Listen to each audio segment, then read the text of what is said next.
brièvement, merci. Et je l'ai souligné, vous savez maintenant que depuis 2000, il y a une dépénalisation de l'assistance au suicide ou de l'euthanasie dans différents pays européens et aux États-Unis. Mais comme je le souligne, la particularité, ou je dirais la généralité, le point commun de ces pays, c'est que ce sont des suicides médicalement assistés. C'est-à-dire que dans la plupart de ces pays, il y a un certain nombre, je dirais, de contraintes auxquelles les médecins devraient répondre. Par exemple, personne atteinte d'une maladie grave, en fin de vie, avis d'un autre médecin, etc., etc. Capacité de discernement qui existe. En Suisse, ouais, merci. Alors, la Suisse, elle a plusieurs particularités qui ne sont pas forcément heureuses ni malheureuses.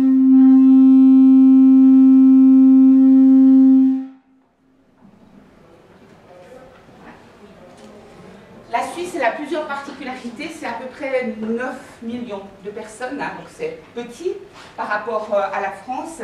Elle a plusieurs particularités, c'est qu'elle est organisée en cantons, en régions, 26 cantons. Et la particularité, c'est que chacun des cantons va conduire sa politique de santé comme elle entend.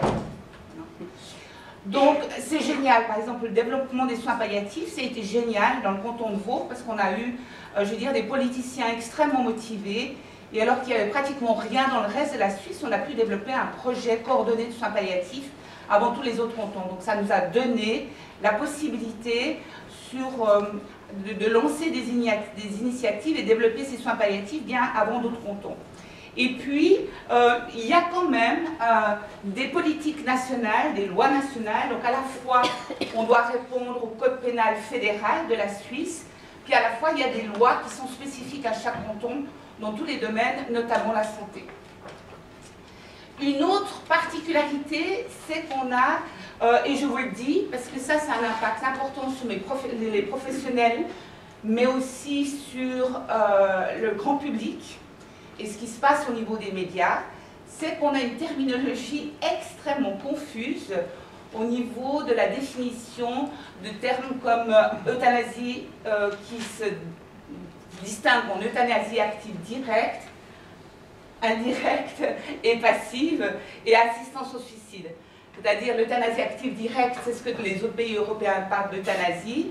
Et après, on a l'euthanasie dite active indirecte, c'est la notion du double effet. Hein, donner un médicament dont l'objectif, en fait, de soulager quelqu'un avec potentiellement le risque d'abréger la vie de ces gens. L'euthanasie passive, qui est probablement la terminologie la plus mauvaise, hein, c'est l'abstention, le retrait thérapeutique, donc c'est pas du tout.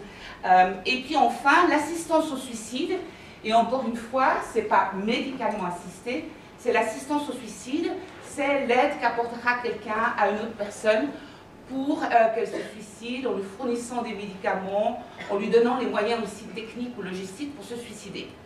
Donc ces différentes terminologies fait qu'en tout cas dans notre société suisse, mais aussi chez les professionnels, il y a une confusion complète. Hein. Et que quand on parle d'euthanasie ou d'assistance au suicide, un peu moins l'assistance au suicide, mais d'euthanasie, souvent les gens ne savent pas très bien de quoi il s'agit. Et parfois des patients me demandent d'être euthanasiés et ils me demandent simplement une abstention thérapeutique. Voilà un peu pour les spécificités, il y en aura d'autres, vous verrez. Voilà, comment ça se passe chez nous, et on n'a pas avancé comme avec la loi Leonetti chez vous, on a une seule chose qui est claire, c'est que l'euthanasie active directe est punissable selon le code pénal suisse et est considérée comme un homicide. Voilà, c'est la seule chose qu'on a. Autrement, on a un vide juridique complet, donc ça c'est des lois suisses, donc fédérales. Donc l'euthanasie active indirecte, le deuxième effet qui a été clarifié par Leonetti, eh bien chez nous, on n'en parle pas du tout. Par contre, au niveau des associations fêtières, médicales, infirmières et éthiques de la Suisse, c'est tout à fait accepté. Et c'est une pratique qu'on voit régulièrement. Et puis, l'euthanasie active passive, ou l'abstention, ou le retrait thérapeutique, là non plus, il n'y a absolument rien qui est formulé dans notre code pénal suisse, mais là aussi, c'est accepté par nos associations professionnelles et par l'Académie suisse des sciences médicales. Voilà, alors on arrive maintenant à l'article 115, incitation et assistance au suicide, c'est un article qui date de 1925-29 à peu près. Donc c'est un vieil article du Code pénal suisse qui n'a jamais été retouché.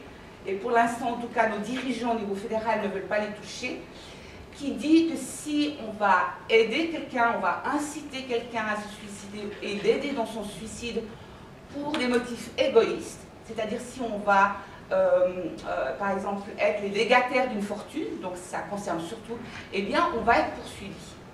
Ce qui veut dire que les gens qui vont aider quelqu'un à se suicider, quelles que soient les raisons du projet de suicide de cette personne, s'il n'y a pas un motif égoïste, c'est-à-dire s'ils ne vont pas hériter, ils ne vont pas avoir un héritage de cette personne, eh bien, ils ne seront pas poursuivis. Donc c'est un gouffre, un néant juridique qui n'a pas été utilisé pendant longtemps. Il était utilisé dans un contexte de faillite, quand il y a eu les crashs boursiers au début du 19e siècle, et qui a commencé à être réactivé chez nous en Suisse par les associations d'aide au suicide dans les années 80. Donc, je dirais, sur le plan formel, on peut imaginer que quelqu'un qui prêterait assistance au suicide à n'importe qui, s'il n'a pas un intérêt personnel, hein, même si cette personne n'est pas malade, quel que soit son âge, il ne va pas être poursuivi. Et c'est ça qu'on est en train de vivre en Suisse, effectivement. Donc, voilà. Toute personne qui sont mobiles égoïstes, on fera après, hein, j'ai une réflexion partagée, on fera discuter ce qu'on pense par égoïste, hein, mais aider l'autre à suicider ne peut être puni. Voilà. Donc ça, c'est cette situation. Et les associations d'aide au suicide, qui étaient d'abord des associations de défense des patients, qui ont promulgué ce qu'ils appellent le testament biologique, hein, ce qui est une très mauvaise terminologie aussi, bien, ont pris vraiment comme élément vraiment de combat, si vous voulez, c'est vraiment un combat pour eux, cet article qui est dans le néant le plus complet. Voilà, alors, pour comprendre chez nous ce qui se passe, on a plusieurs associations au suicide en Suisse qui ont des pratiques assez variables, qui ont des pratiques jusqu'à présent non déclarées. Donc certains essayaient d'être très politiquement corrects et disaient, en tout cas officiellement, on va uniquement prêter assistance au suicide à quelqu'un qui est en fin de vie. Et puis d'autres qui disaient, pas forcément, à tout le monde, à tous ceux qui veulent, y compris des personnes, par exemple, atteintes de problèmes psychiatriques. Et puis certains, vous en avez peut-être entendu parler, hein, le tourisme de la mort, tel que Dignitas en Suisse allemande, qui va recevoir sur 24 heures, en général, une personne qui fait une demande de mort et qui va la suicider, en guillemets, dans les 24 heures. Voilà. Donc, c'est des associations qui sont extrêmement multiformes, à partir desquelles on n'a aucune donnée précise. Jusqu'à présent, elles déclaraient ce qu'elles voulaient bien déclarer. Vous verrez qu'avec l'évolution dans mon propre canton, on aura peut-être plus d'informations les concernant. Alors voilà, là on a une seule étude, mais à prendre avec des pincettes, parce qu'encore une fois, c'était sur la base d'une revue rétrospective de dossiers de patients qui sont suicidés, à l'aide de ces associations dans le canton, dans la Suisse allemande. Et vous voyez qu'à l'époque, ça date de 2001, à peu près 26% des patients qui ont été suicidés, enfin qui se sont suicidés avec l'aide de ces associations, qui ne sont donc pas médicalisés, c'était 26%. Ah, grosse maille. Et vous voyez que, et ça c'est encore plus préoccupant, c'est qu'entre le moment où la personne fait la demande et le moment où on répond à sa demande et qu'on l'assiste dans son suicide, eh bien vous voyez que le délai est infiniment court.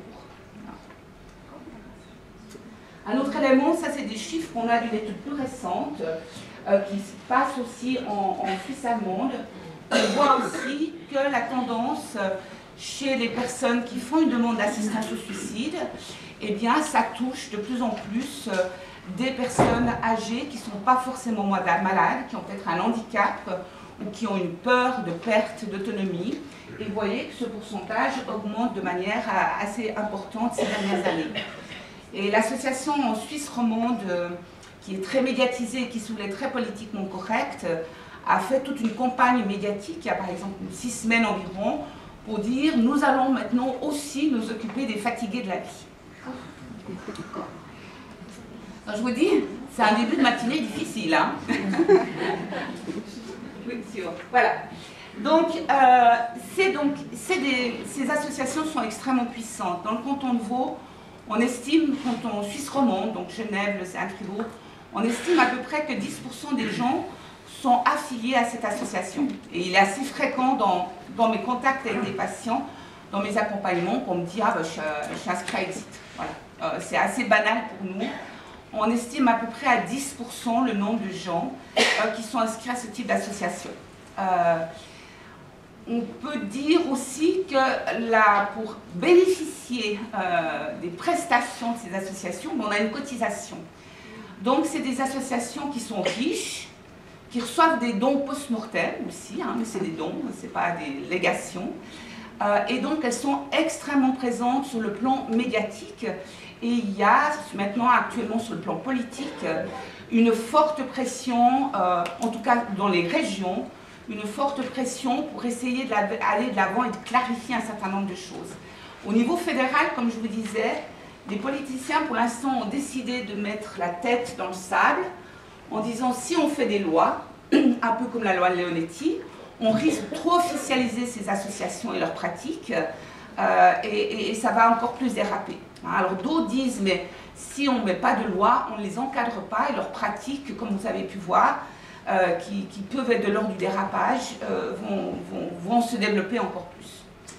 Donc, au CHUV, le CHU de Lausanne, où je travaille, en 2006, le CHU de Lausanne a décidé d'accepter la venue d'associations d'aide au suicide dans ces services, parce qu'on a eu passablement de situations où, effectivement, il y avait des demandes d'assistance au suicide, et les gens rentraient à domicile dans des états terribles pour se faire suicider entre guillemets à la maison, puisqu'il n'y avait pas d'accès possible. Donc ça posait des problèmes éthiques et médicaux importants. Et puis parce qu'on a quand même retrouvé un certain nombre de patients qui très visiblement ont été assistés dans leur suicide dans les services sans que personne ne soit informé.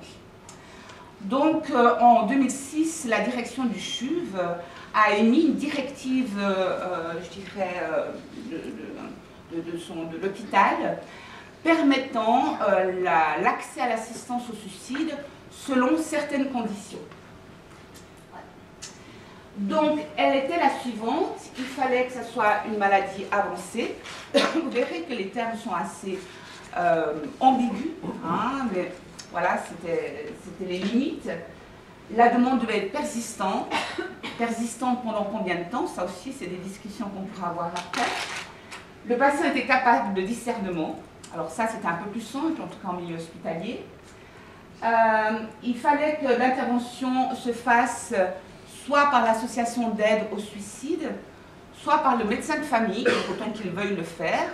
Vous verrez que c'est loin de ne pas être le cas. Et puis, il fallait que les soins palliatifs et le service de psychiatrie de liaison interviennent pour autant que le patient accepte. Il fallait qu'il puisse être évalué par nous, l'équipe, et qu'il devait être aussi évalué, encore une fois, pour autant qu'il l'accepte, par le psychiatre. Voilà. Alors, évidemment, ça a fait le tour du monde. J'ai même vu des articles au Japon, pour la première fois qu'on parlait de Lausanne et du CHU de Lausanne. Donc, cette nouvelle a fait vraiment le tour du monde, a été extrêmement médiatisée. Et donc, on a eu de toutes les réactions, c'est-à-dire on a eu des patients qui venaient à l'hôpital parce qu'ils pensaient que c'était le lieu où ils pourraient se faire suicider. Hein, donc, ils arrivaient aux urgences en disant « je viens pour me faire suicider ». Et au même titre, on a eu des patients qui ont commencé à refuser d'aller, par exemple, dans les unités de soins palliatifs ou de nous voir parce qu'on était associés au suicide. Hein. Soins palliatifs, c'est mort, on va m'accélérer, etc.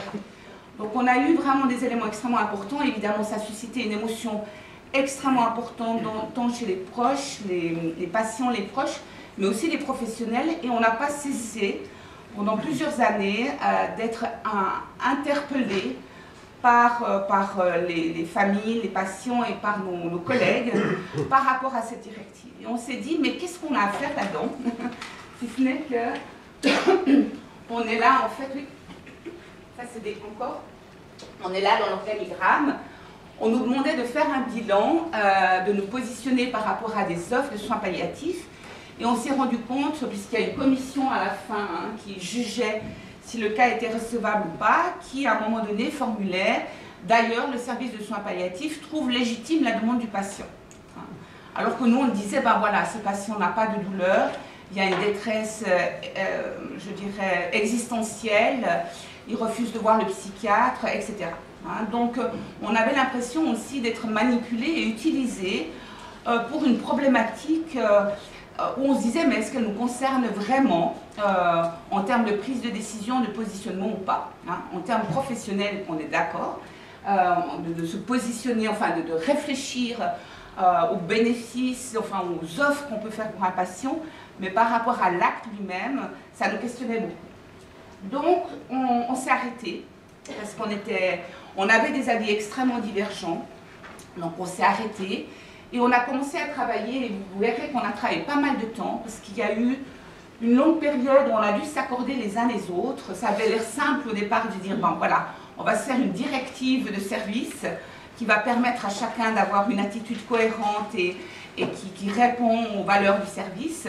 Puis on s'est rendu compte qu'en fait, on était vraiment très très différents et qu'on avait des options très différentes. En tout cas, les questions qu'on s'est posées, c'était quand il y a une demande d'assistance au suicide, parce que ça nous arrive régulièrement, quel est notre positionnement, où est-ce qu'on intervient, jusqu'où on va, à quel moment on s'arrête. Et puis surtout, parce que c'était aussi extrêmement fréquent, c'était quand il y a une demande d'information, jusqu'où on va, à quel moment on s'arrête.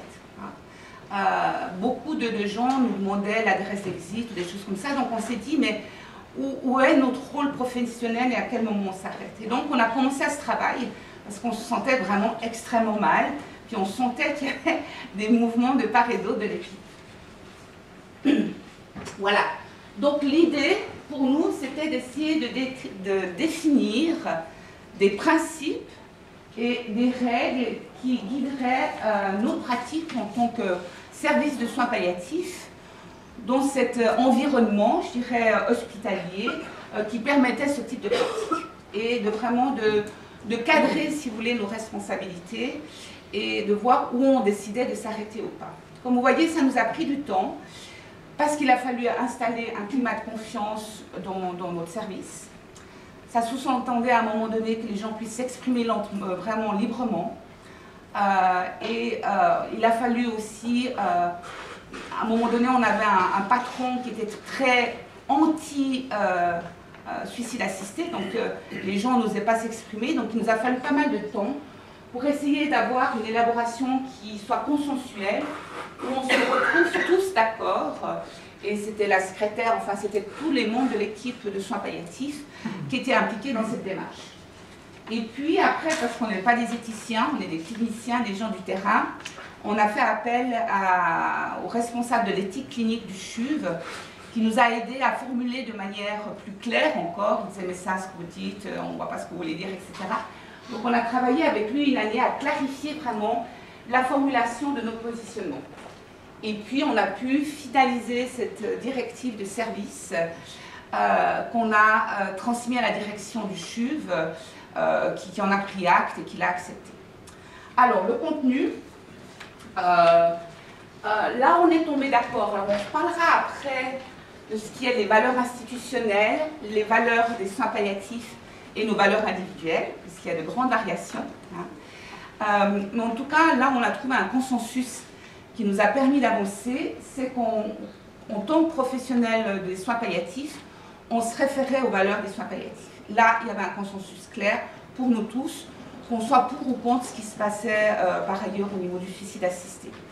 Donc en tant que professionnel de l'équipe mobile, pour nous, l'assistance au suicide n'était pas compatible avec nos valeurs professionnelles. Donc ça, c'était le premier point sur lequel on a pu tomber d'accord et sur lequel on a pu avancer dans notre réflexion. Et ensuite, on a essayé de clarifier à partir de cette règle générale les principes d'activité de notre équipe. Donc pour nous, ce qui était important, c'est que nos responsabilités qui nous incombaient, c'était d'informer les patients, d'informer les proches, d'informer les professionnels sur le rôle des soins palliatifs, sur les prestations qu'ils offraient, y compris en fin de vie, hein, les options possibles, parce qu'elles sont relativement peu connues. On n'était en aucun cas dans une situation où on avait à légitimer ou pas une demande d'assistance au suicide ou une assistance au suicide.